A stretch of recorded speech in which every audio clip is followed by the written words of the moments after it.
one diary would ultimately help secure his conviction.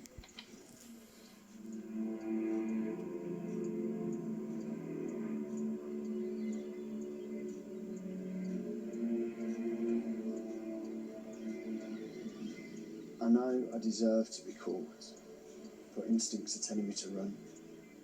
I've been on the edge of breaking.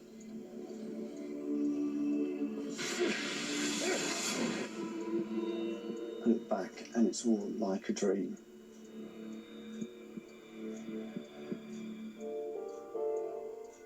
Mohammed Arshad was a taxi driver working for A-Cars in the West Midlands police area. He was married with 3 small children, all of them under the age of 10. He was expecting his 4th child at the time of his murder. But when Arshad picked up a passenger on July the 22nd, 2009, it would be for the last time.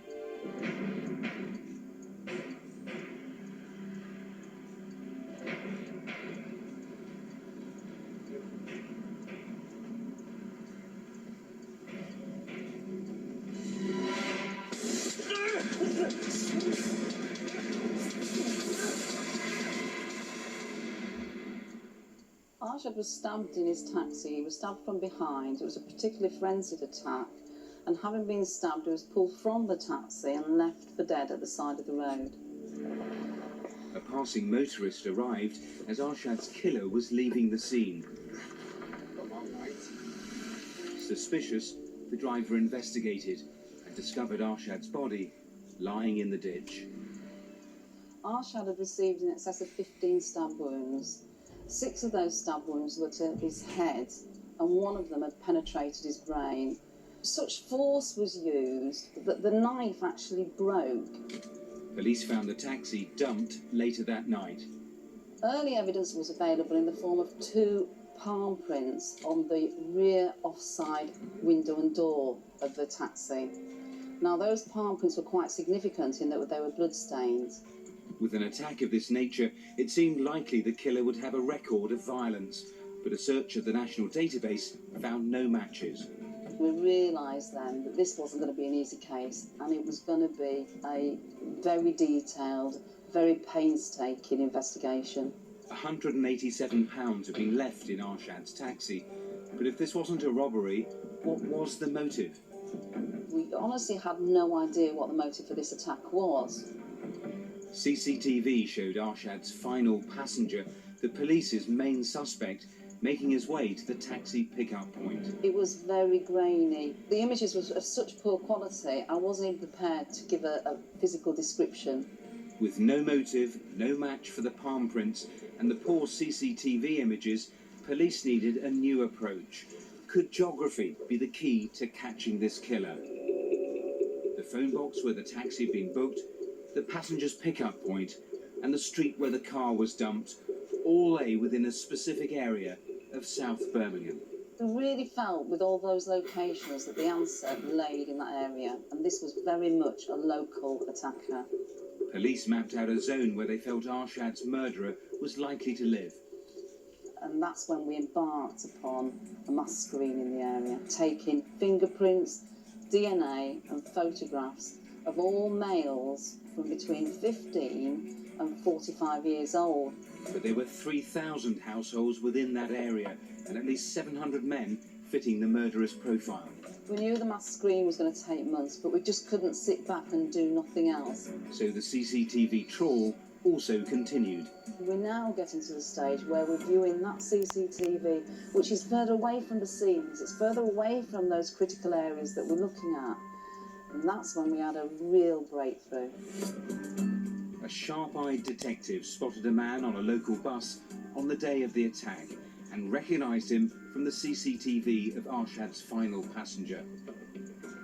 Suddenly, the pressure was on. And I thought, well, if this is the person, we need to get these images on Crime Watch as soon as we can. The tapes were couriered to a professional imaging company who would compare the CCTV of the man on the bus with the images of the suspect.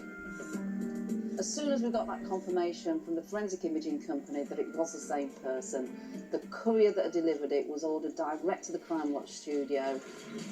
Like that shocking murder. And the new, clearer CCTV sparked a response. The The day after the programme, two separate people rang in to say they knew the man on the bus and named him as Andrew Baylis.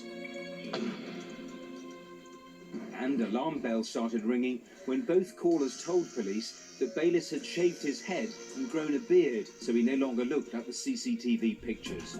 And to add to our suspicions, Andrew Baylis actually lived right in the area where we were doing the mass screening. Police also discovered Baylis's name had been logged on the police system the previous month after his belongings were found apparently abandoned in mid-Wales. As a result, police had visited Baylis's home and were told he'd gone to Wales to clear his head and that he was having emotional problems. And that in itself, coupled with the change of appearance, this guy is very fast becoming a serious suspect in this case. Their suspicions were right. 29-year-old Baylis had debts of around £20,000. He may have planned the attack as a robbery, but events had taken a much more violent turn. Tortured by what he'd done, Baylis had fled to Wales and wrote an agonised diary, pouring out his guilty thoughts. It's all like a dream. I want to remind myself that it was me. I'm in so much trouble. I feel sick with guilt knowing that I've been on the edge of breaking, fueled by fear, paranoid, just watching the police get closer. Baylis had since returned home to the West Midlands, which is where police made their arrest. Mr. Baylis. And his palm prints were an exact match for those found on Arshad's taxi.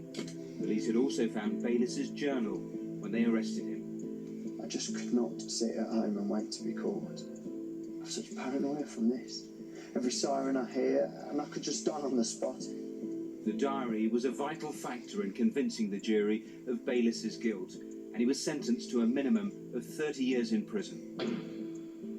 This was a brutal, unprovoked murder.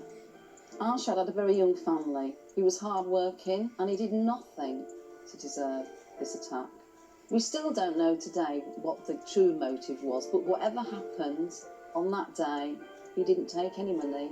It was a life taken for nothing.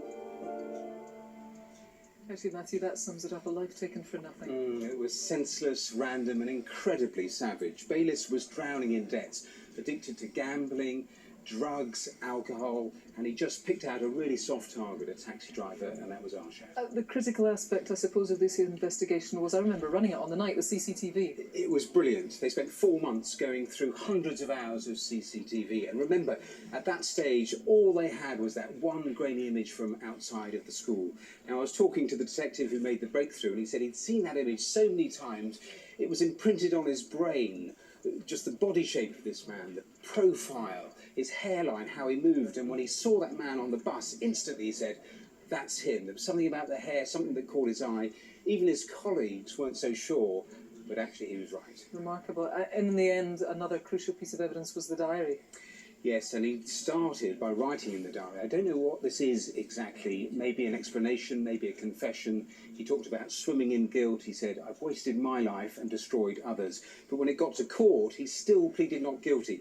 He said that he'd met a friend, it was the friend who'd murdered Arshad, but there was no evidence of anyone else. There was only one killer, it was Baylis. Thanks, Matthew. Okay, it's time for